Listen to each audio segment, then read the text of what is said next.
That's a good reminder. We're just talking about it and you forgot to Thank hit record. you for that. Yeah, no, just only just because if I'm going to do a big wellness thing, which I really want to do, Yeah. it's like I want to know what's important and what's, what are some of the things that we can include in doing a wine and wellness day at the winery. And Let's do it. Let's do it. yeah, I'll teach you guys all sorts of tricks. yeah. So let's that would see. be really cool. We have a lot of people. We can get started in a minute or so. I'm just reading some more in the chat. Let's see. Drinking cocoa bon. Oh, I love cocoa bon. That's really good. I saw someone put laughter for self-care. That's awesome. Oh, laughter yoga. Yeah. Nice. Playing with doggy. Yes. Dogs are definitely therapy. I have 2 dogs here. So you might hear them banging their bodies up against the door. That's what they've been doing. Yeah, everyone's really practicing self-care. Walking and candlelight baths. Sounds amazing. Sounds good. Sarah from Atlanta. Hi, Sarah. Thanks for coming. So we'll let everyone in. Brianne's going to be letting people in. If you have questions, comments, concerns in the chat, you can go ahead and drop it in the chat as we're speaking, and we'll get to those as we go along. So we will start. We just did intros of where everyone's from, everything. So I'm going to go ahead and mute everyone, but you all can also unmute yourselves.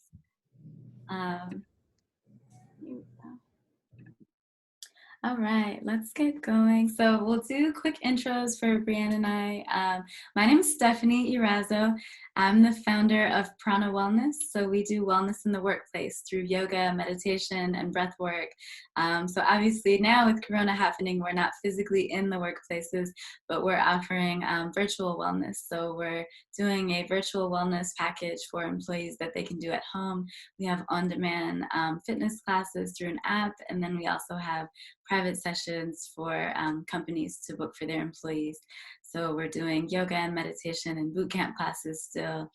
I have an app that I'll drop it in the chat a few times here, but I have my social media here and then my app where I host boot camp classes and yoga classes. I think Brianne subscribes to my channel, takes my yoga classes all the time.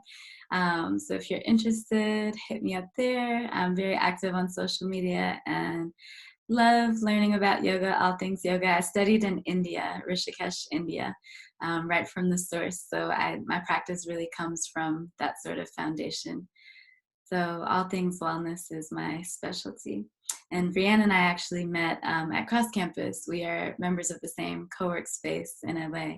And we just thought that our fields aligned, who doesn't love yoga and wine together? So we're like, we should do something.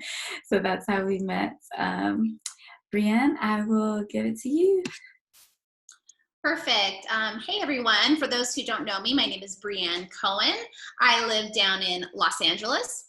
And before Corona, my business, I have my own business. My business was producing large scale events, which are obviously not happening at the moment. Very sad. And I do mostly nonprofit events and mostly work in the LGBT space. So I work, 2 of my biggest clients are the San Francisco Gay Men's Chorus and the Gay Men's Chorus of Los Angeles, 2 fantastic organizations. And so that's, like I said, that's actually most of my business and what I was doing pre-Corona. So that's just not happening at the moment. We'll see when that comes back and how that comes back, because we do not have that crystal ball nor vaccine at the moment.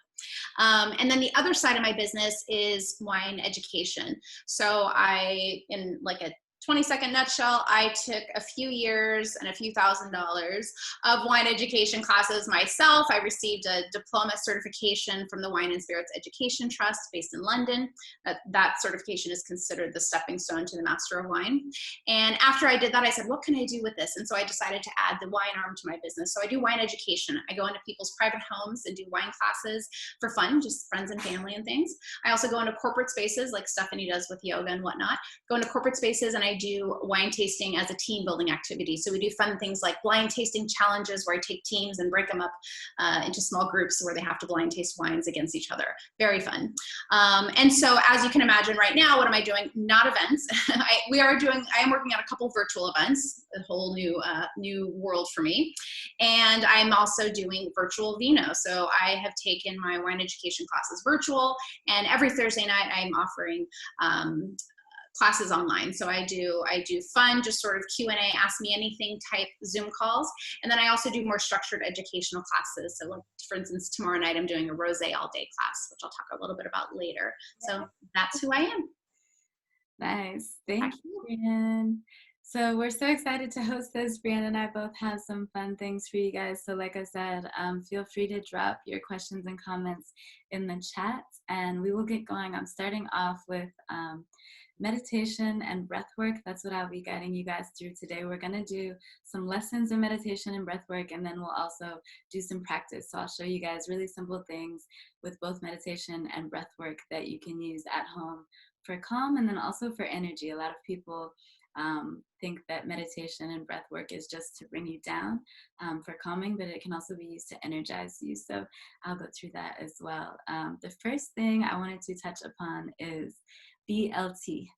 It's a practice that I like to teach when I'm teaching beginning meditation. BLT is not the sandwich. It stands for breathe, listen, and think. So when meditating and in any practice, because I teach a lot of corporate classes, I like to teach people to, react to things, be mindful of your reactions. So breathe, listen, and think can help you be mindful of those things. So anytime throughout the day, you can take a deep breath, really big deep breath in through your nose, and then exhale, cleansing breath out through your mouth. And then listen to what your body is telling you. It doesn't mean, listen to the sounds outside and the birds chirping, but listen to what's going on in your body, in your mind, in that moment. How am I feeling? How often, how many times a day do you ask yourself, how am I feeling? I bet you probably not a lot of times. Most people don't talk to themselves. But it's really important to listen to your body. I know if I go to a yoga class, the teacher will often tell you, do whatever your body will allow, listen to your body. But it's really important in meditation to do that. So I always say, if you're feeling fidgety, if you're feeling anxious or impatient during a meditation, address that feeling. Address it and sort of lean into it, breathe into it, send energy there. And then the last component is think. So breathe, listen, and think. Our mind is filled with thoughts, especially now. I'm a victim of running mind constantly, the monkey mind, we call it. So I think it's very unnatural to try to tell your mind to stop. And it's a meditation myth. Meditation in itself is innately effortless. And so by telling your mind to stop, you are in turn putting forth effort. So you don't want to do that. You want to be gentle with yourself and allow yourself space to think and for things to move through your mind. But it's what you want to do in meditation is allow yourself to place those thoughts somewhere. So when you can allow your breath to deal with anxiety, deal with stress, deal with any sort of negative emotion that you're feeling, then you're thinking about it, you're breathing into it, leaning in, and that's a pretty good practice. The other thing is meditation bells. I like to use those. So I will take a sound that I hear. So for example, the dog's barking or a baby crying or a car door shutting. It can be anything that you hear constantly throughout the day. Make that your sort of meditation doorbell to remind you to check in. So if you're someone who is new to meditation and you'd like to start a consistent practice, I've had so many people tell me, I can't meditate because I can't sit still for an hour. So first of all, meditation never has to be an hour. And no one said you have to sit there like this with your legs crossed. You sit as long as something is touching the ground, your feet, your back, something is grounding you to the earth. You're fine. You can sit comfortably in any position. The most important thing is a straight spine so that you're clearing your breathways. But the chimes really help you to start small. So for example, you can start with just 30 seconds a day. everyone has 30 seconds a day. You can't tell me you're too busy for 30 seconds.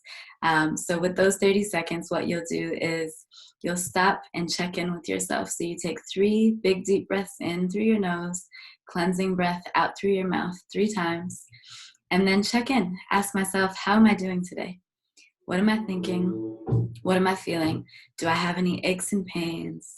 Is my mind running? Am I feeling anxiety? Or maybe it's the opposite. Maybe it's not so stress focused, anxiety focused. Maybe, hey, I'm feeling really happy today. I'm feeling really motivated. But whatever that is, it's really a conscious, it's like awakening your consciousness when you address those feelings. So address them and then breathe into them. Literally just continue breathing. And the continued breath will be in through your nose and out through your mouth. So if you can take that time to do 3 deep breaths, ask yourself mentally, physically what you're feeling, that's considered basic meditation. And you only need 30 seconds. And then from 30 seconds, you can move to 1 minute. And then 1 minute can turn into 5 minutes. And you'll be doing each check-in 3 times a day.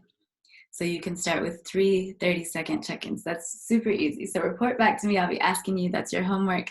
Meditation bells, find a noise, something common in your house. And that's a really great way to ease your way into meditation and make it consistent.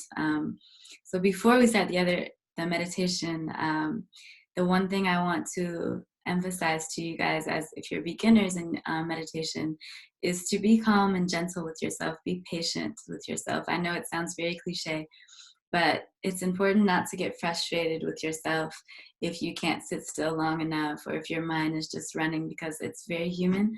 And like I said, meditation is supposed to be effortless. So don't say, oh, I didn't meditate right today and I'm so frustrated. That's what hinders you. So if you just say, I was really annoyed today, and you just take that feeling with you, then you'll come back the next day and you'll do it again, and you'll be able to sit longer. So I wanted to lead you guys through a quick body scan meditation. It's going to be just about 5 minutes of body scan meditation, and then we'll move on to breath work.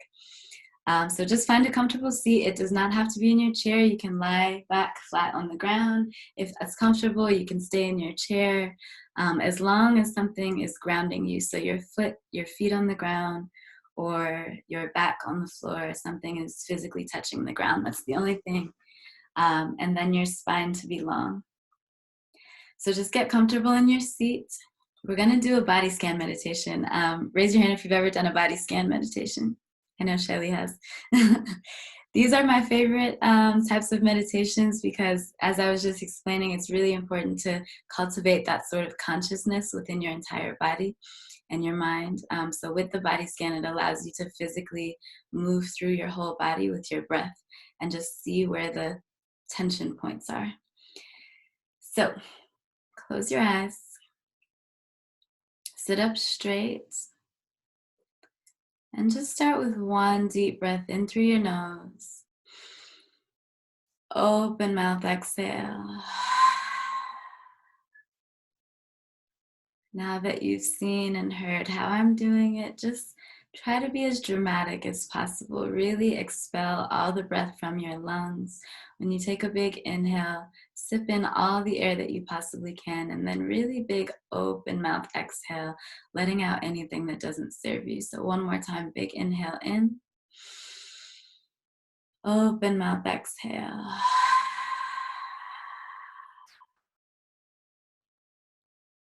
And just allow your shoulders to relax down your spine. Allow your spine to be straight. Allow your tailbone to ground you into the earth. And then just notice a few points in your body that you can soften. Just relax the space in between your eyebrows. Relax your jawbone. Unclench your teeth. Relax your fingertips. Relax your hips. Again, soften your shoulders down your spine. And if there's any lingering tension in your body, just allow it to fall onto the floor and exit your body. So anything that doesn't serve you, try to visualize it physically melting out of your body.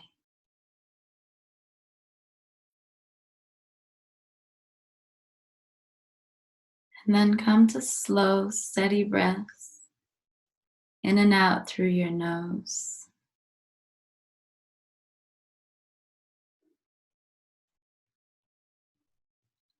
And as you're breathing in and out through your nose, try to feel the expansion of your belly on the inhale. And try to make your navel meet your spine on the exhale. Inhale, big belly. Exhale, navel to spine. And just continue on at your own pace. Inhaling and exhaling through your nose. And we'll begin a brief body scan starting from the top of your head. So visualize the very top of your head, every hair follicle, every piece of scalp that's attached to your head. Visualize your brain, the sides of your face, your eyebrows. Just send your breath and energy to your crown chakra.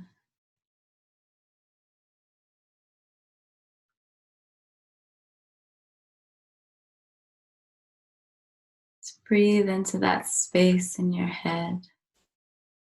Take note of what you're thinking. Any physical aches and pains going on in your head space.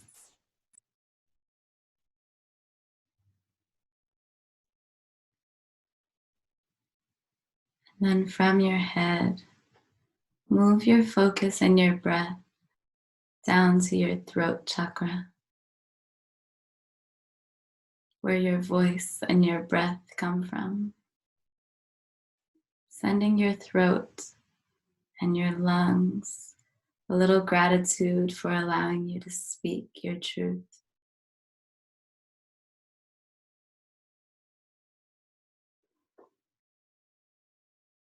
With every breath that comes in and out of your mouth and your lungs, just send yourself a little note of thanks.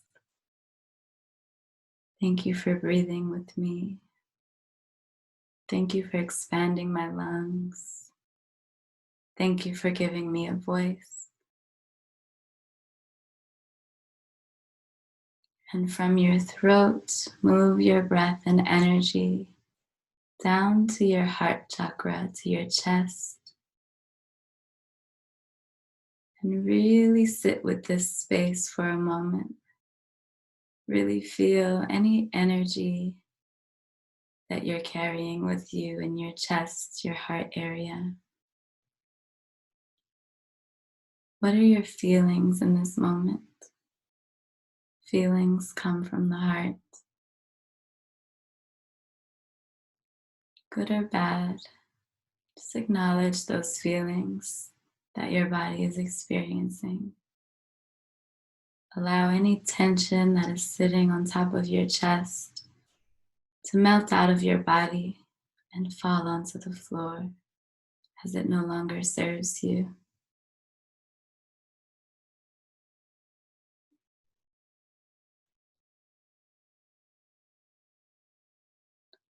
And from your heart, move your focus and energy down to the pit of your stomach, right behind your belly button.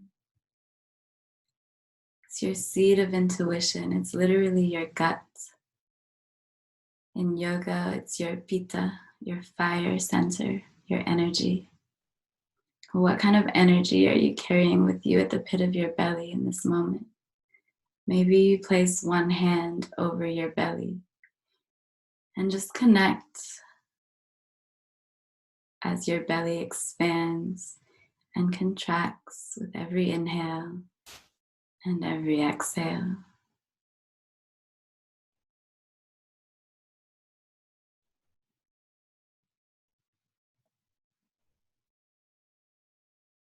And then from your belly, move your breath and energy to the bottom of your feet.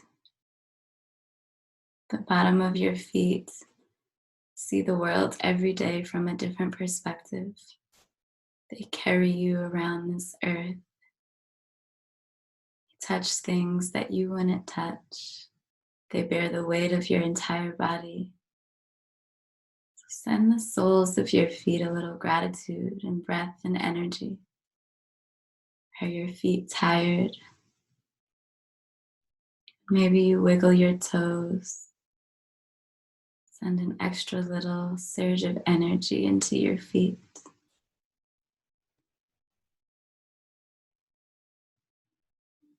And then continue breathing in and out through your nose.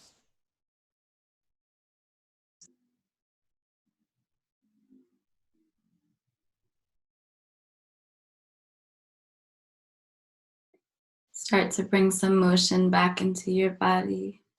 Maybe you nod your head side to side. Maybe you shrug your shoulders.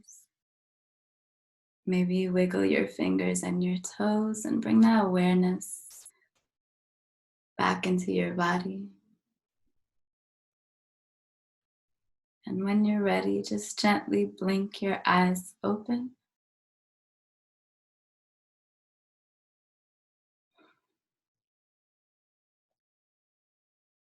Just maybe relax your shoulders down, maybe physically push them down. I hope you guys are feeling great and lighter after that meditation. That was an abbreviated body scan. I've done body scans that are 45 minutes plus to really target every single part of your body. That's another day. Hit me up for classes if you want that. So I wanted to do a little breath work. Let's see what time it is. Oh, we're good on time. So I wanted to do 2 forms of breath work with you guys after meditation. I like to just awaken the body with some breath and energy. The first one I want to teach you guys is called Kapalabhati breathing. So Kapala is mind and Bhati means glow. So mind glow. It's almost like sharpening your mental space. It's like a little brain massage. So I teach this in a few ways, Kapalabhati breathing. I think I teach it in almost every class that I do. But I learned a new way from one of my own yoga teachers. I'm in school for yoga therapy right now, and the director of our yoga therapy program taught us this way, and it's blowing out a candle. So everyone put your right hand up like it's a candle, right finger up, and then put your left hand over your belly. So Kapalabhati is really great breath for digestion. It's a great breath for constipation if you have that issue. Ladies, for cramping, it's great for that. If you practice it every day regularly for months at a time, you can actually have more control over your digestive tract. So it's good for people with digestive issues. It's really good kind of wake me up, warming breath. So right hand up in front of your face like a candle, and then left hand over your belly. And you're going to inhale through your nose, and the exhale is also going to be through your nose, but with your exhale, you're going to blow out the candle. So I'll demonstrate. We'll look a little funny together, but we're all doing it, so it'll be fun. So inhale through your nose. Exhale, blow out the candle. Inhale. Exhale, blow out the candle. So I don't know if you can hear my breath, but it should be audible on the exhale. Inhale. Exhale. Inhale. Exhale.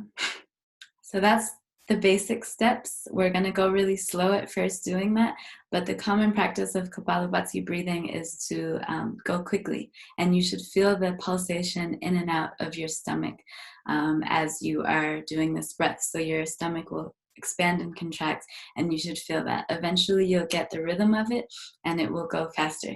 So I'll show you. I'll stand up and show you fast what it looks like. I don't expect any of you guys to try this, but you can probably, I won't move it, you can just see my core here. So here,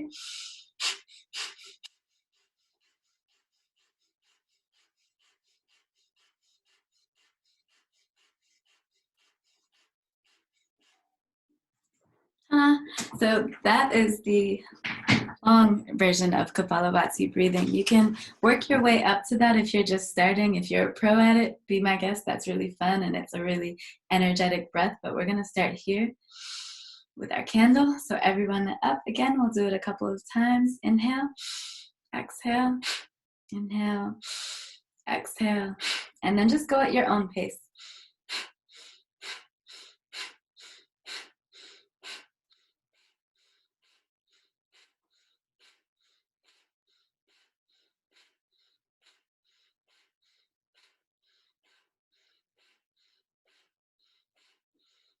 And then take a big inhale in. Open mouth, exhale. Just let that go, release it. So again, Kapalabhati breath is for digestion, it's for cramping, it's for constipation, it is for warming and for energy. It's a really great breath. It makes your mind glow. The next one is the opposite. It's a cooling breath. It's called Sitali. It's also pronounced with an H, like Shitali, like Italy, sort of.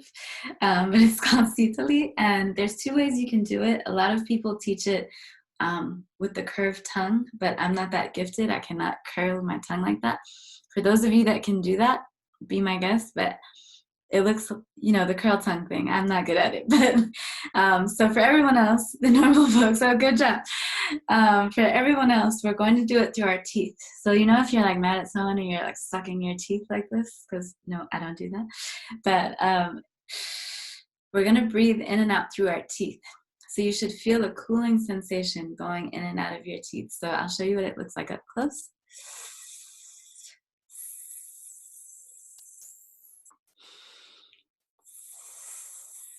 So hypothetically, it's still through your nose, but you're letting the air out of your teeth. It's a really cooling breath.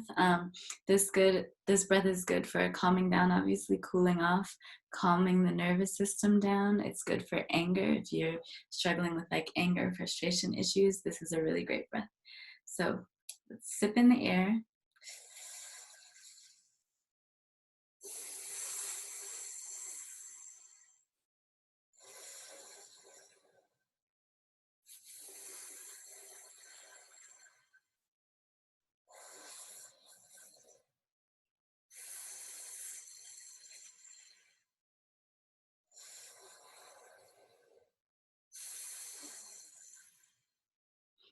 And I see a couple people are doing it. MJ, Shelly, Tracy, you guys are talented and doing it with your tongue. Good. I cannot do that. So that's it. You guys did it. That's a cooling breath. Those are two of my faves for warming and cooling. So Brianne, how are we doing on time? Good on time? You're good. You have a few more minutes if you want. You have like maybe 5 more minutes. And also just there was a question in the box when you have a moment, if you can spell out both of those breaths, on the chat box, so you can see that. Yep. Kapalabhati. I always have to say it. Kapalabhati breath is the first one. So Kapalabhati is the one that's good for mind glow, for digestion and cramping. That's one. And then the other one is Sitali. And that one is cooling and calming. So we'll do one more breath. This one is more of a Kundalini practice. It is the 4-stroke breath. So it's 4 breaths in through your nose and 4 breaths out through your nose. This breath is also really good for tense feelings. It's good for rechanneling. I call it the energy breath, your midday coffee. So how many coffee drinkers are there? So coffee, I won't preach to you today, but in my opinion, coffee is awful for you. It blocks your adenosine in your body, which is a whole nother lecture, but it's artificial upper, and I'm sure you all know that. But anyways, this is like a really holistic coffee. Think of it as that, the 4-stroke breath. So this is a great breath to do your midday. If you're in the middle of a tough day, if you have a lot to do, it's a great midday pick-me-up. It's re-energizing and sort of sparking your nervous system again. So it's 4 breaths in through your nose and then 4 breaths out through your nose. And it is audible, so I'll come a little closer so you can hear it. It's just here.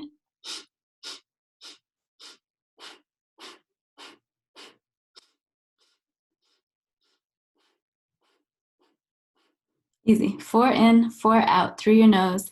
You just want to be mindful of your shoulders. I see a lot of people doing it like this, and you're not moving your shoulders at all. You're just really relaxing your shoulders down your spine. Sit up straight. 4 in and 4 out. So let's go together when you're ready.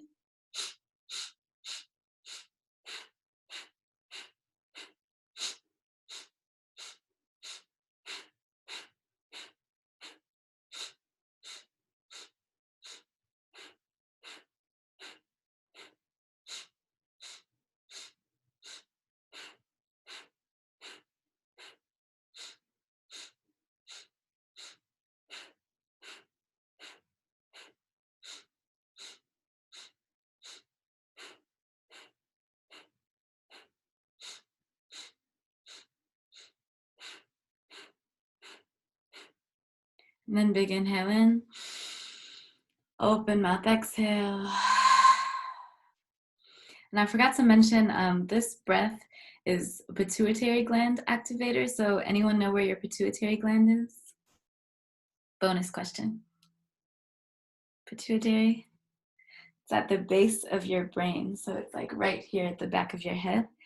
So your pituitary gland deals with your whole endocrine system, your hypothalamus, your thyroid gland. So that's why I say it's like a activator of your whole endocrine system. It's really good to activate new energy in your body. So that's why I call it the midday coffee. Think of it as sort of a brain massage. And I'll drop this in the chat as well. 4-stroke breath. And that one's the Kundalini one, right? Yep. Yeah. Endocrine system and Kundalini breath. So Kundalini, for those who don't know, it's sort of activating your Shakti. Your Shakti is your primal energy. Again, that's a whole nother class. I could talk about that for a long time, but yeah, Kundalini yoga is just a different yoga practice that activates your Shakti. And that is all. So let me know. We'll do question and answer again at the end. If you have questions, comments, anything, you can drop them in the chat. I'll drop my handles and everything in the chat again and towards the end. Yeah, we'll talk towards the end, and come to my classes, virtual classes. My virtual studio's up. I'll drop that in the chat. Oh yeah, that's a very good question, Tori.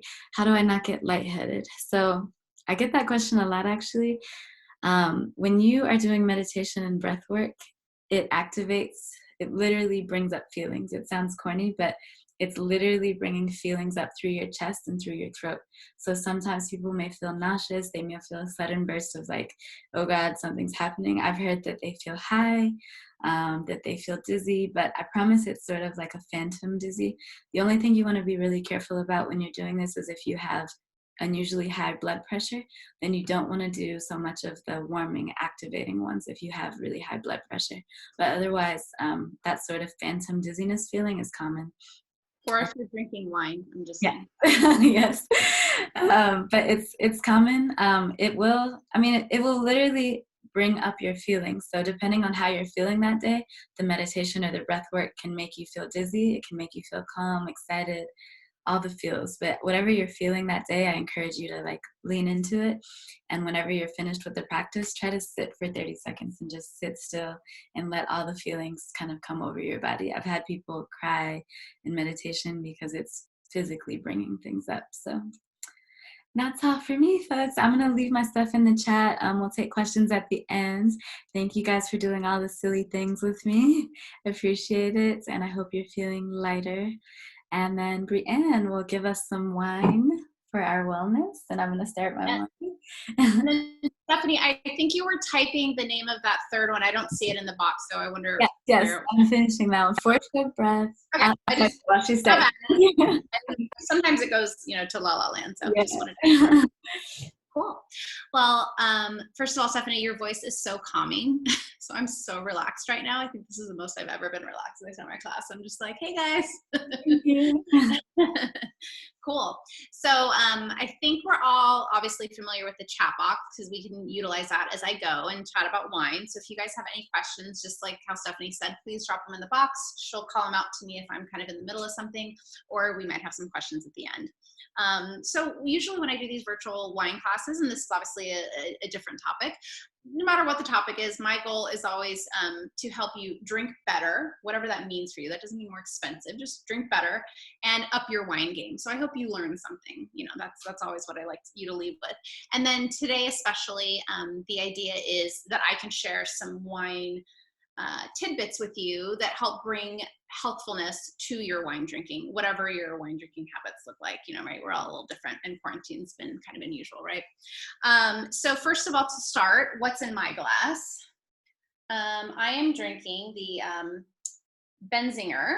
Benzinger is the producer, and we are in Sonoma. So we're in Sonoma. This is a 2016 cab, and it's very hard to read, but it says made with Demeter certified biodynamic grapes, which we'll talk about in a second. And this is $59. He's a little pricey guy tonight, but I needed to, this is a sample that I'm reviewing, so I had to open it. And it was perfect because it was biodynamic. And I will, as far as kind of where to find me, I mean, we talked about who I am or a little bit earlier, but where to find me, you'll see on my Zoom name, I have my Instagram handle there, Somspiration. So that's actually Instagram, Twitter, and Facebook. And then if you wanted to learn more about sort of what I do in my business, you'll see my website. I just dropped in the chat box, briannecohen.com. Pretty simple. Cool. And thanks, Stephanie just dropped that last breath note in there for anyone who needed that. Cool. So let's kind of get started. You know, we all kind of have different relationships with alcohol, right? We're all different ages, you know, we just all have different habits and a relationship with alcohol. And I think that changes throughout our lives. I don't know about you guys. I have no problem sharing my age. I'm 38, but when I was like in college, I mean, I was drinking a lot more. I was drinking very frequently, and I was drinking really crappy booze, whatever the booze was, because, you know, you're on a major budget in college. So that's something to just kind of remember as we're talking about wine in this context, is that I think our relationship with wine can evolve, and that's okay. And usually by like just naturally, we might get a little bit more moderate in our drinking, and specifically we're talking about wine tonight. So mindfulness and moderation in the context of wine. So moderation is pretty self-explanatory. I mean, you know, as you get older, like I mentioned, that you're drinking a lot of times sort of tapers off, not all the time. And I will definitely say if there was like a chart for my wine drinking in my life, it was like really high in my 20s, and it's kind of like petered off, and like quarantine's like, beep, beep. It'll be like this little blip, you know, I think, where I was like, ooh, I was drinking a lot in those few months. So, and I think a lot of people are experiencing that also. So in regards to mindfulness and drinking, you know, that's really just, I think also something that evolves as we get older. It's really that making that conscious decision to drink, right? Going back to when we're younger and peer pressure and all those things, you know, we sort of don't, I think in the past, didn't always make that mindful decision to drink. And I will say actually that during quarantine, that's been something that I've been experiencing as well. Especially right when quarantine started, it was like you didn't know what to do with yourself. It's like, I'm working, but I'm not really working, and I'm at home, and it sort of feels like vacation, but not, and the world's coming to an end, or, you know, whatever's happening. And I found myself not really thinking about it, but just like, what am I going to open up tonight? And it also helps me in my home, because we're all in our homes. It's helped me sort of delineate my day, right? Like I've had my full work day at my dining room table, and then now I need to like prep dinner, have a glass of wine, and it really makes you feel like you're not at work anymore. You're like clocked out. So that's kind of just been some, you know, thoughts about drinking that I've sort of had lately in this quarantine time. And so what I wanted to chat with you guys about tonight is just some ways that, you know, we can enjoy wine, and thinking about, and Stephanie, there's someone in the room, excuse me, thinking about that moderation and mindfulness that I talked about. So I'm going to briefly just give you guys an idea of what organic wines are, for example, biodynamic wines, natural wines. We're also going to talk about low sugar wines, low alcohol wines. These are all like buzzwords or terms that you guys might have heard, and you're like, what exactly does that mean? Is this like a real thing, or is this wine healthy? Is it not healthy? Is it whatever? And then I think that's pretty much the basics. Oh, we'll also talk about alternative sizes and formats and ways to consume wine.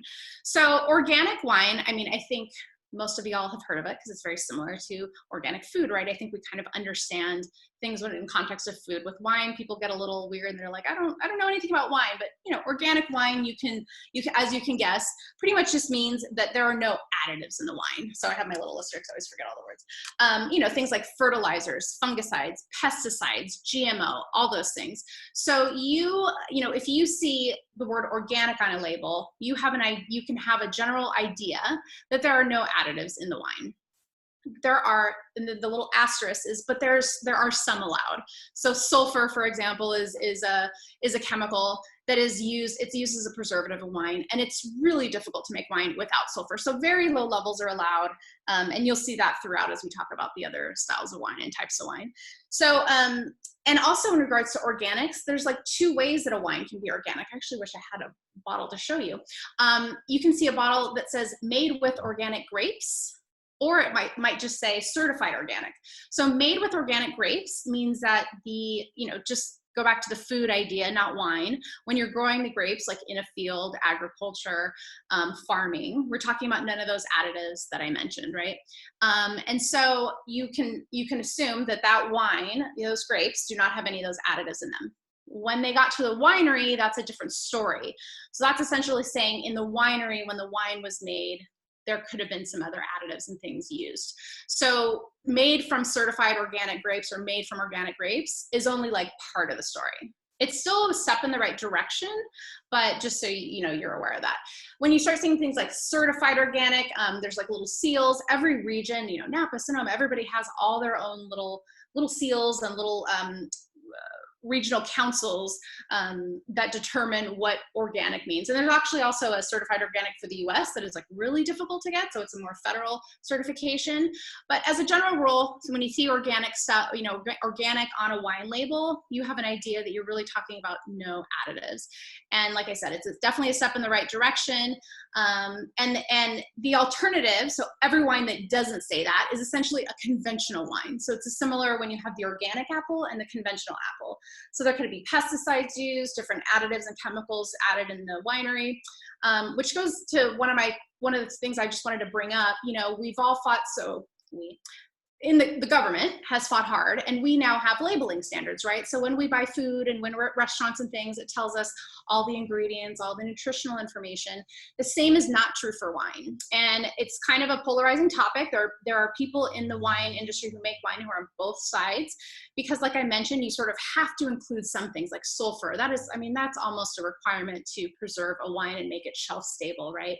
And so there's some, wineries who don't want to disclose what all is included because it might deter the consumer. And it's sort of it's hard to say which is right and which is wrong. I tend to err on the side of transparency, and I think that consumers should have access to see what's in their wine. Obviously we have to educate them a bit and help them understand. The longer the list doesn't mean it's a worse wine, but yeah, there's going to be, if the $2 chucks and the less than $10 grocery store wines, that list is going to be long. It's going to be a very long list of all these things that you wouldn't even imagine. So you think, oh, it's just grapes and water and like yeast. No, there's a lot of things in there. They add sugar, they add things for color, things for stability, artificial acid, acidification it's called. So lots of different chemicals and things that are added. So, one second, Stephanie. My job here is to not tell you don't drink non-organic wines. It's just to help you understand what an organic wine is. Yeah, what's up? So I have 2 questions because I love wine. So with wines like that, like you mentioned, cheap wines, like Trader Joe's style, does it affect the tannins in it? Does it give you less of a headache if it's organic wine, or what is the difference? Does that affect it at all? No. It's kind of like a myth. People have kind of grabbed onto a few things that are like, this is why I get headaches. I get headaches from tannins. I get headaches from sulfites. I only get headaches from red wine or white wine. Very, very few people. It's like a tiny little percentage. I think it's less than 1% of people have any sensitivity to sulfur or to sulfites or tannins. Sulfites, I think, is the biggest culprit that really gets kind of people just really are like, I don't want sulfites in my wine, and they look for the label that says, and if you guys have your bottles, if you take a look, my wine says contains sulfites. That's actually a labeling standard here in the US, and that's not a bad thing. That's just saying in the US, we have really pretty stringent standards on that. So we have whatever the level is, I don't know the numbers of, at what point you have to disclose that there's sulfites. That's all that's saying. A lot of other countries, what was that? Contain sulfates. Yeah, most people are going to see that on the bottle. There's definitely other countries that do not have the same stringent labeling standards. And so you don't see that. And then people, what they do is they psychologically go, this wine has sulfites, this one doesn't. I'm going to get this other one because it's not going to give me a headache. And that's like I said, very, very rarely. What usually gives people headache in alcohol, it's not really just wine, is that alcohol is a histamine, and histamine causes allergens and allergies and things like that.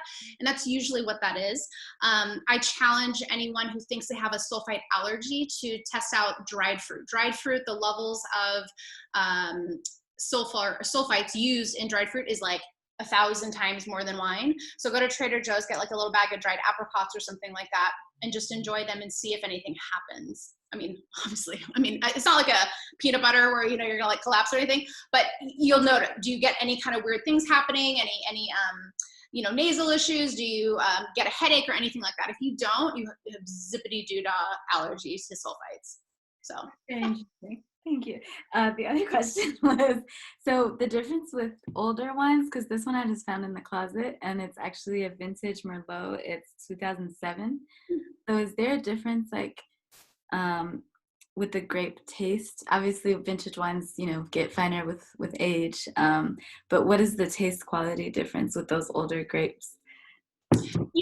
It varies because there's so many variables in wine and winemaking. Winemaking I always describe as just a series of decisions. It's like a choose your own adventure chart. The winemaker gets to go, okay, am I going to do this or this? I'm going to do this. Then you have 10 other choices. Okay, we're going to do this. And then it just keeps happening. So with aged wines, they're going to evolve uniquely. Like the thing with wine that is pretty interesting is until you open it, wine is like essentially a living, breathing creature. It's not like what you put in the bottle and when you put the cork on, that's it and it's done. It will continue to evolve in bottle, which is why people age wines. And people that are really into wine, fancy people with cellars, they like to try a wine young and then they like to lay it down, as they say. That's the term. They lay it down and they put it in their cellar, their closet, whatever.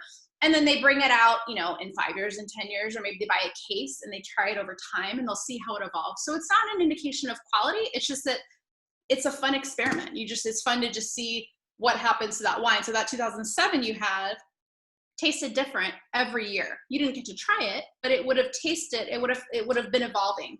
Yeah, that makes sense. Yeah. And I see there's a couple questions. Why is it that wine seem harsher on your digestive system than others? I don't have an answer to that. I'm not sure about digestion. I haven't heard that before.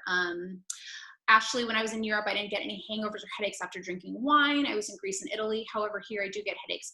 So I have a feeling that in Greece and Italy specifically, they drink a lot of wine. Italy, especially. It's like abnormally high amounts of wine they drink, as they say. Like when you look at the consumption per capita, I remember my teacher saying they must put it in their breakfast cereal. Like I don't know how you can get that much wine in per day. I have a feeling that wine is made closer to the source. So like where you were. So in all the different regions of Italy, they make wine everywhere. Greece, I think so too, maybe not as much, but in Italy, let's use Italy as an example. Literally every region wine is made, and wine is consumed at such high quantities in Italy that you're drinking a fresher, cleaner wine. So you're almost essentially, you're probably drinking an organic wine. They don't care about labeling. They're not like us. And we're in all these marketing terms. They're like, sometimes when you talk to winemakers in other countries, they're like, organic. They're like, it's just the way we grow. Like, what are you guys talking about? It doesn't have a name. It doesn't cost extra money. It's like, that's just how it's done.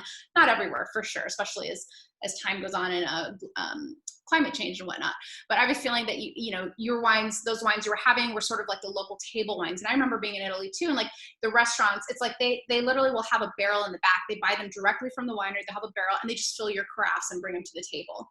So less things are needed, less tinkering. Yeah, it's interesting. Greece actually has phenomenal wine. Yeah. I haven't had much of it, but I've had a bit. It is made locally. Yeah. Mm-hmm. It's very local. It's kind of like there's a slow wine movement, like slow food. Same idea. So they don't need a lot of the extra stuff. Whereas when we walk into Albertsons or something, you know, they have to stock those shelves, and it always has to be stocked, and that wine has to be good the whole time. So you have to add. So do you think it has something to do with the, like, if it's local and fresher compared to if it's being shipped from somewhere? Like, is that the age? Are there preservative? Like, what? I have my guess, and you know, I'm not definitely the end all be all here. My guess is just that if we had to look at the list of ingredients on that wine, it's probably like 5 things: grapes, yeast, sugar, you know, whatever. And what we're talking, you know, the wines that most of us buy that are what I call mass commercial wines. Those are the wines that we all know the label. Benzinger is the one I showed you, is a very big producer. You know, those wines are going to have more stuff in them in order to create self-stability. So I have a feeling that yours are just cleaner, just a cleaner thing that you're putting in your body. That makes sense. Cool. Oh, love it. Shelly's been enjoying sweet wines lately. Yeah, I do like a little bit of sweet wine as well. Cool. Cam, I'm going to take that question, what do you do with day old, and we'll come back to it. And Stephanie can help me if I forget that.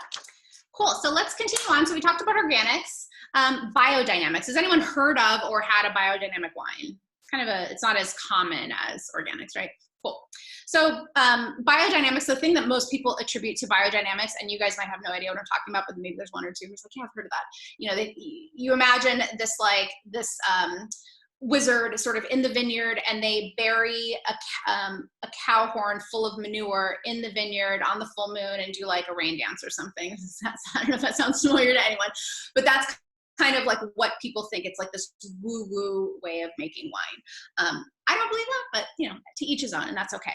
So biodynamics, without getting too technical, is it's a agricultural philosophy started by this gentleman named Rudolf Steiner, and like about 100 years ago, actually. And so really the basics are that, you know, the vineyard is like kind of like I talked about the bottle. The vineyard is living, you know, and it just like any farm. I mean, these are living, breathing, you know, organisms, and they need to be maintained in a self-sustaining way. So it's what they call a closed system. So they don't have no inputs or outputs are not allowed. So what I mean by that is no additives, no chemicals, like all of those things that we talked about. If you visit a biodynamic winery, you're going to see things like large bodies of water on the property. You're going to see trees. You're going to see animals. They might have sheep, they might have pigs. I've just seen all kinds of different animals. And it's essentially, they really want it to be like an ecosystem. The property is supposed to be like an ecosystem. And that if anything is off balance, because I mean, I'm not a farmer, I can't even like grow herbs, to be honest, but I can imagine, you know, you have a little garden and something goes wrong. And you're like, well, why did the leaves turn yellow? Why did this one plant die? Why is this happening? And normally we like go to try to figure it out. We'll go to the nursery and ask the guy, do you have something I can put in here to fix this or whatever? Biodynamics, they don't do any of that. The answer is all within. So what they do is they use herbs. So it's really, it's a series of herbal preparations essentially. So if you've heard of things like, if you're into herbalism or anything, this is wellness, yarrow, chamomile, stinging nettle, dandelion, valerian, all these things are used, and actually teas are created, and those teas are then applied to the soil, for example. So it's this whole philosophy, and it also integrates the other things that are considered are the seasons and the cosmic cycles. So yes, the moon, going back to the moon and everything. And one of the preparations is that cow manure that is put in the bull's horn, that is buried. It's a whole thing. And so it's a lot of stuff that, like, as a wine consumer, you're probably like not going to delve into, but it is essentially, it's almost like organics plus is the way I look at it. So if there's anything wrong with, you know, the vineyard or that system, they try to solve it within the system. And I will say, I just thought of this. I watched recently, a few months ago, a movie called, I think it's called Big Little Farm. Yeah, you've seen it. Great. Serena.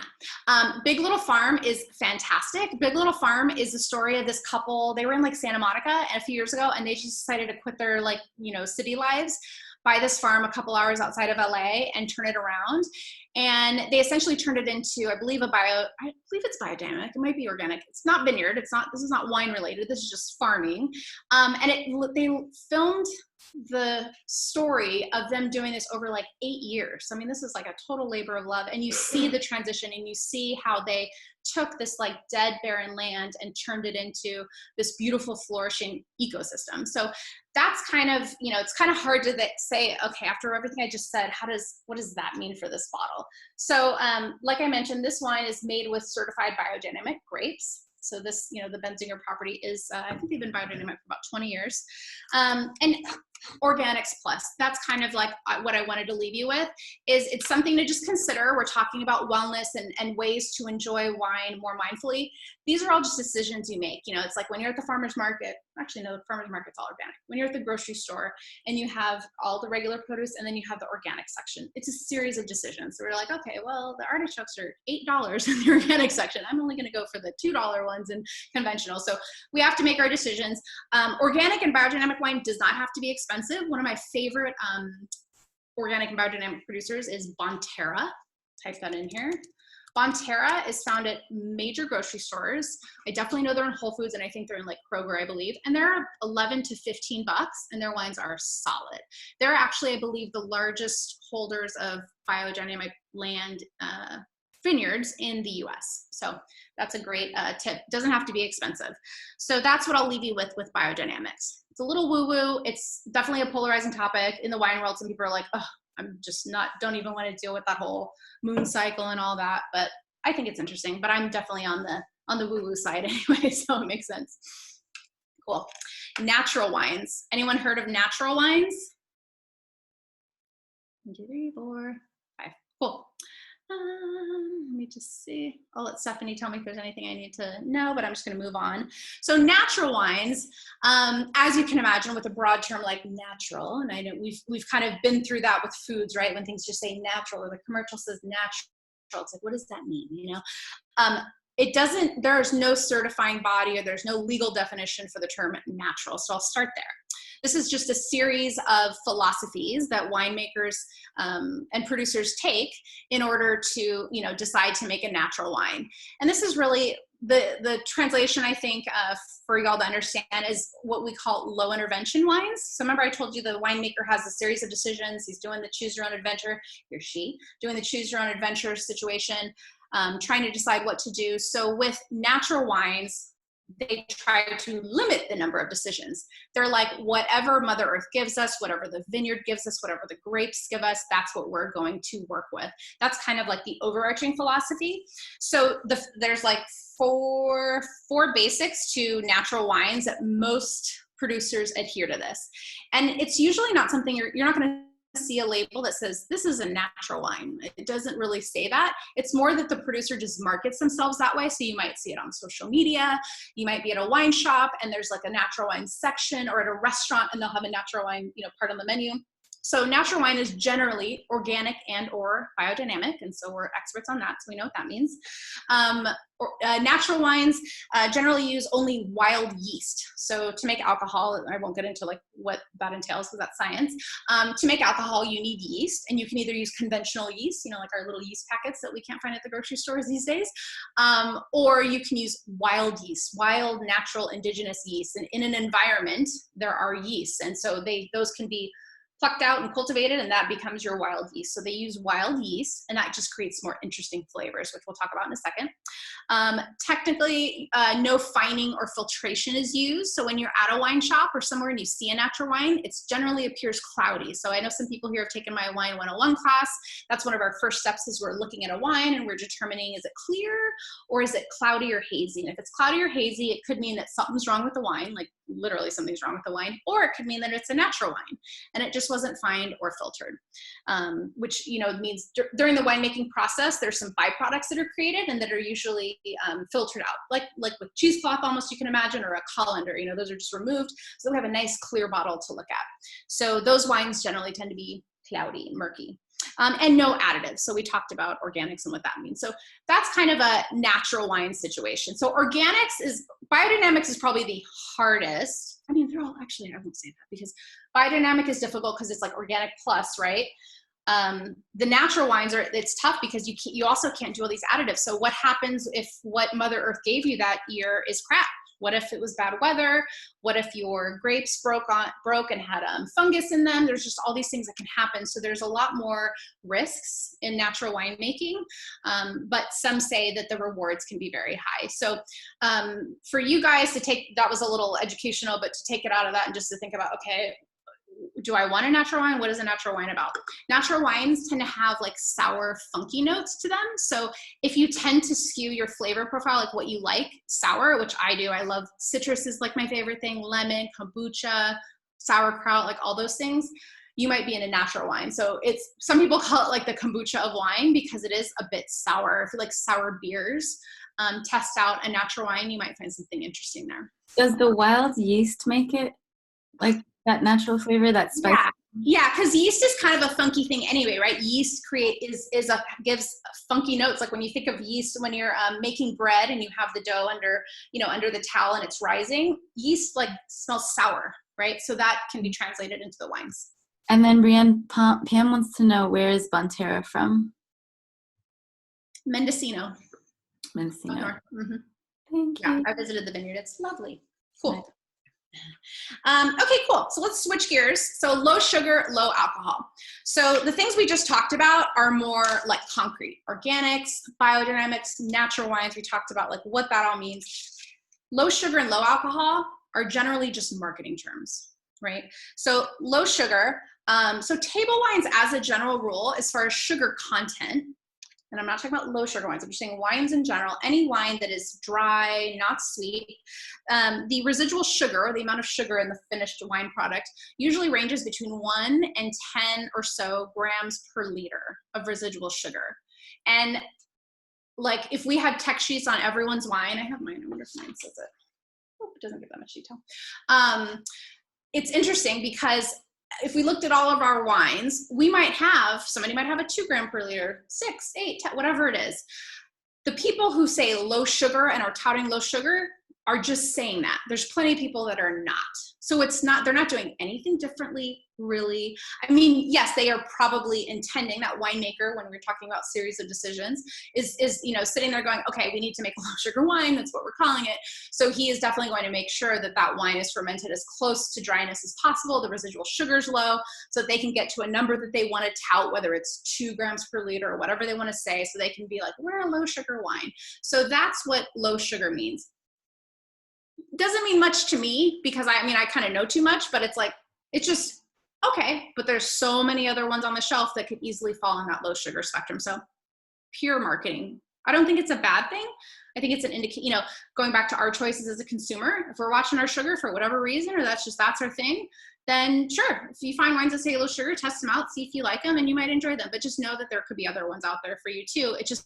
It's going to be harder for you to find out because no one's going to be at the store and like looking up the tech sheets online to see how much residual sugar is in a wine. I don't think anyone expects that. So that's what low sugar means. Mm-hmm. I made a good point. She's talking about the Skinny Girl brands, but then she said she never sees the sugar content on wine labels. And I think that's a good point because in the grocery store, people are like label readers and you see like the fats and the sugars and all that. But wines typically don't have the same types of labels. So yep. Why is that? Well, it just historically hasn't, just like food didn't until it did, just like restaurants didn't give you calories until that somebody said, hey, we need to do this for whatever reason. So there are definitely, I have a winemaker friend, their label is called Thompson and Scott, and they do sparkling wine. They do Prosecco and Champagne. She's based in the UK. They market their wines as ultra low sugar, vegan, and organic. And it's just marketing. I actually wrote an article about wine, sugar and wine, and so I can actually share that when I connect with you guys after this call. Skinny Girl Brands and Bethany Frankel, she pioneered that. She didn't do anything groundbreaking at all. She just was really good at marketing it. So her wines that are, I forgot what you said, low sugar, whatever her wines say, like I said, there's other ones that are, Thompson and Scott is probably going to sit right there with it. And there's going to be plenty of other low sugar wines. Cool. Almost done here, guys. Low alcohol. Remember, we're still in the marketing spectrum. Remember, these are more marketing terms, low sugar, low alcohol. So table wines, the dry wines that we all enjoy at, just to drink, what we're all probably drinking, except someone who said they like sweet wines now, generally fall between 11 and 15% alcohol by volume. So that's kind of a general rule, and that probably sounds about right. My cab from Sonoma is 14.8. Oh, he's high. And so the people who tout low alcohol are either on the lower end of that, or they're probably on the lower end of that spectrum, but granted, everyone else that has 11% alcohol wines is not touting it. The thing to be aware of as a general rule, going back to the winemaker decisions, lower alcohol generally means higher sugar because they're inversely related. So if you're, I've given the how alcohol or how wine is made, with like you start with grape juice, you throw some yeast in, they're like little Pac-Man, they eat all the sugar, and then once the sugar's done, all gone, then they finish their meal, they're full, they die, and then we find and filter them out of there. And in that process, while they're eating the sugar, they create carbon dioxide and alcohol. And so the winemaker has a decision to stop fermentation at any point if they want to have a little bit of residual sugar. So it's, like this. So it's like someone who says low alcohol, I would be very curious to see the sugar content. So that's just that. So that one's not as, I'm not into low alcohol. I'm just like, I can decide to drink however much I want to drink. I don't need to have low alcohol to consume more. That's just not where my brain goes. And there's definitely wines that are lower in alcohol just naturally. So like I told you, like with the low sugar wine, same idea. So for example, if anyone here likes Riesling, there's plenty of Riesling, 7, 8, 9% alcohol, usually German Rieslings, and they're lovely. And you can have from bone dry to very, very, very sweet.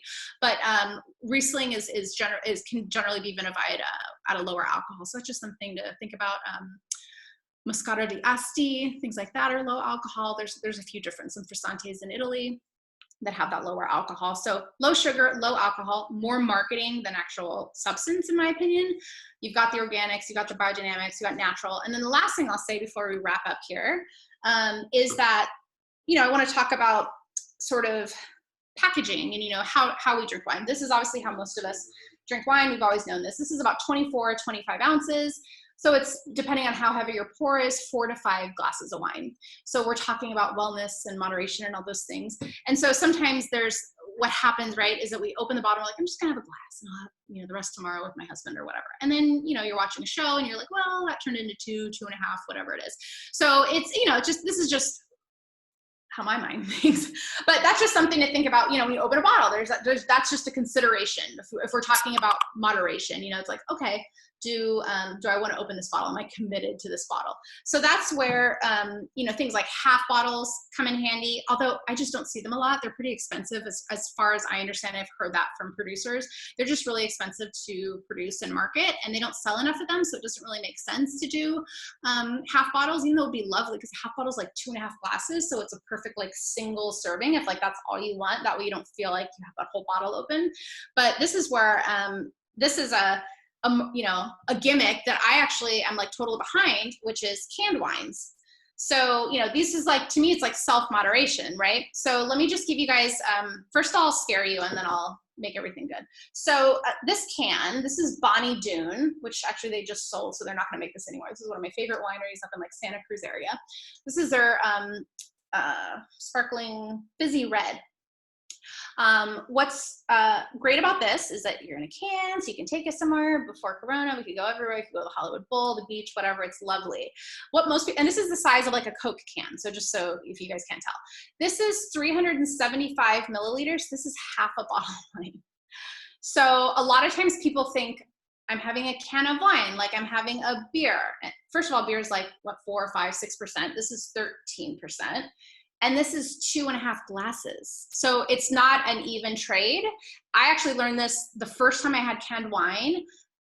It was probably like 2 years ago. I had 2, I was at a friend's barbecue and I was tanked. I was like, what the heck? I just had 2 glasses of wine. And I'm like, oh my God, it's a freaking half. And it was like, newsflash, half bottle. So be careful with that. So that's like the, holy moly, I didn't realize that was half a bottle.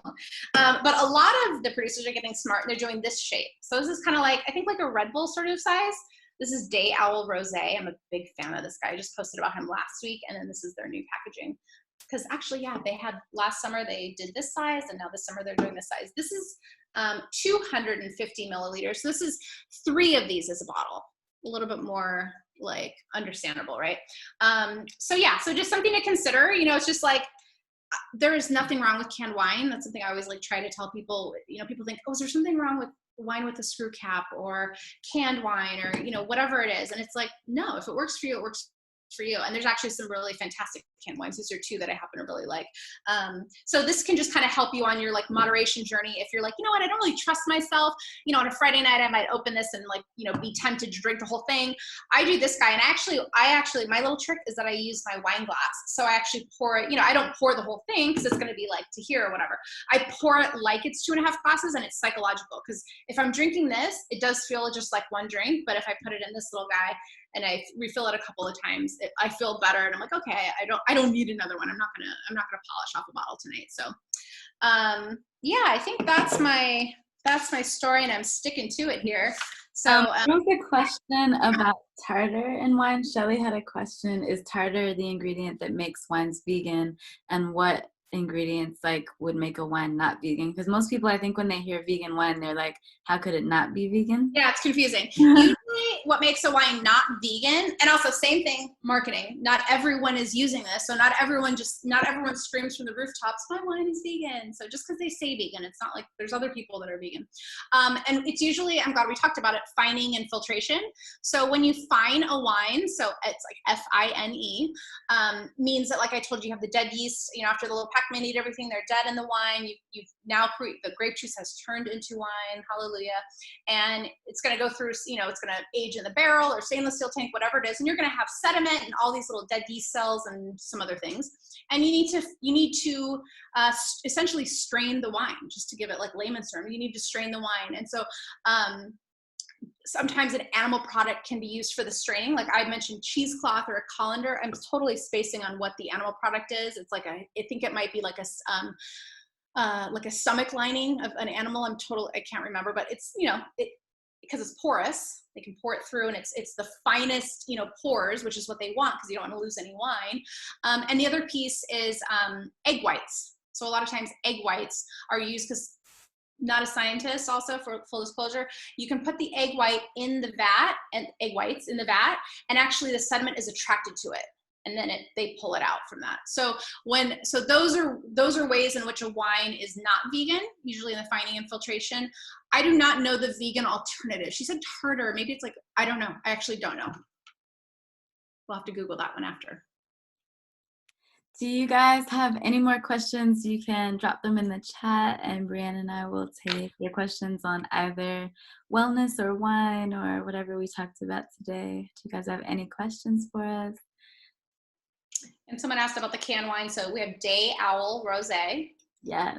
This one, I don't know if it's still available. I'm not going to show you the label because it doesn't even say their name. Very big, Bonnie Doon, Bonnydoon. They're in Santa Cruz, and he just sold, so I don't know how much longer they're going to be making these. But they were on sale. I will say a case of these, 24 for $24. The one I've had has actually been pretty decent. I've had like 2 different types of it, Trader Joe's being one of them, and then whatever they give you on the airlines was actually really good. Yeah, Trader Joe's makes great wines. Airline wine, it was good. Yeah. So I'll just wrap up my section, and I'll let Stephanie say goodbye and everything. So I hope you guys found this helpful, entertaining. We wanted to share, at least for me, I wanted to share ways in which you guys can enjoy your wine and still feel like you were carrying some semblance of health with you. So hopefully I gave you some tools in that journey. I wanted to share wine and mindfulness and a smile in these times, because that's kind of all we have right now, right? And just a little plug. So my social media handle is on my little video there, so you can see that if you want to follow me on Instagram, Facebook, or Twitter. You can also check out my website at briannecohen.com. And if you did not get enough of me tonight, tomorrow night I'm teaching a rosé all day class. So tomorrow night at 6 p.m. Pacific, rosé all day. It's a small group, so it'll be super fun and like interactive, and we're going to learn about the different styles of rosé and different areas in the world in which rosé is made. That one is $10 per registration, so if you've got 2 or 3 people with you, totally fine. You can see details on my socials and on my website. So thank you so much. Yay, thank you guys. Thank you for joining us for Wine and Wellness. We'll stick around. We're still going to do questions. I'm dropping my handles again. Brianne can drop hers again, and we'll follow up with you guys, but we'll stick around for questions on either topic. Awesome. I love Charlotte's made a couple comments. I think Charlotte's a scientist. I'm gathering. I know.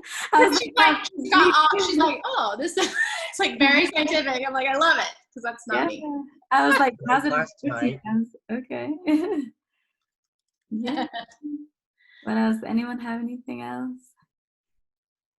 Thank you guys. Thanks for joining. Yeah, thank you. This was fun. Wine Folly. Pam, what's Wine Folly? Wine Folly, she's a wine communicator. She's got a website, winefolly.com. Did someone mention that? Oh, Yeah. do I recommend Wine Folly? Is that the question, Pam? She's amazing. So Wine Folly, her name is Madeline. She essentially was the first wine communicator that was just a normal person, because everyone else before that was like, you know, those old white guys with their hair and they got the thing around their neck and they're just like, oh, this is giving me aromas of cassis and leather and it was like very intimidating. And that is literally why wine has the reputation it has, where people are like, I don't know anything about wine, I can't talk about wine. It's because of the way it was communicated.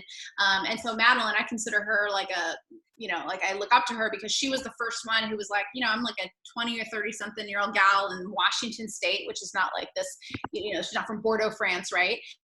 And she just started communicating with people in a super approachable way. And her website, I use it all the time for reference. Like before class, I always like check her website for facts and things. She has really great infographics. Like that's what she's known for. She makes really pretty maps and things like that. So I highly recommend winefolly.com. Nice. And I don't know if she's still here. Oh yeah, she is. Charlotte asked about Sitali breath.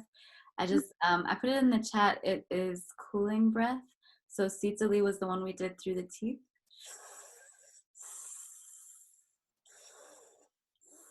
Nice and weird for you, but it's a cooling breath. It calms your nervous system.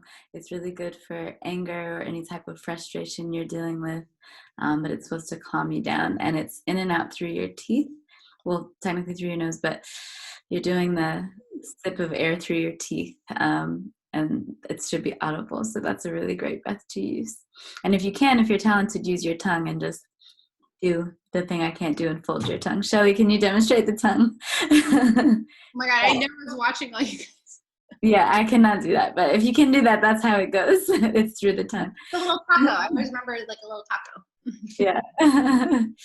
And Charlotte is a former scientist, in case anyone was wondering. I figured. I was like, wow, she knows a lot of stuff.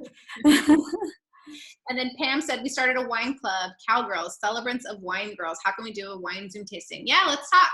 Yeah, I'm sending out an email to everyone tomorrow, so you can connect with me that way, or on Instagram. I'm all up on there all the time. So let's chat. Let's figure something out. I love that. Yay. Cool. Any other questions, you guys, before we go? Thank you, guys. We had so much fun. We'll both be doing more events, so look out at both of our pages. Follow us. I dropped our stuff there again, our websites and virtual studio for me for classes. And then I'm sure when Corona is over and outside opens again, Brianne and I are definitely going to do this event in person. So we can't wait until outside opens for that. And we'll be emailing you guys, staying in contact. So thank you guys for joining. Thanks, everyone. Have a good night. Have a good one. Bye. Thank you. Bye. Thank you. Fun Wednesday. Wine and Wednesday. Cheers. Thanks a lot. You're welcome.